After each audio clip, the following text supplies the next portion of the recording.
আর পিসটা হচ্ছে এরকম, তুমি এরকম হবে, ইনওয়ার্ড থেকে শুরু হবে। প্রথমে তুমি আস্তে আস্তে বাজাবে down স্ট্রোকে,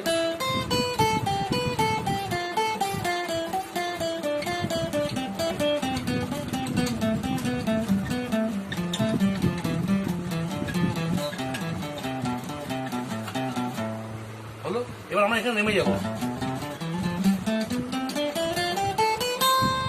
fourth finger is the must, ঠিক আছে। এটা যখন যখন পরিষ্কার হয়ে যাবে তখন কিন্তু এটা আপ ডাউন হবে, ঠিক আছে।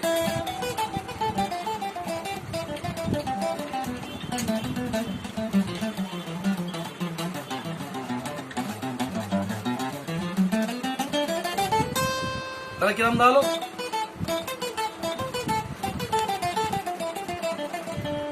তাহলে কি এলো? এরকম আস্তে আস্তে করে প্রথমে আস্তে আস্তে করবে, তারপর এটা ফাস্ট করবে। হ্যাঁ, দেখবে ফিঙ্গারিং এইখানটা একটু ব্যথা করবে পুরো আঙুলটাতে। হ্যাঁ।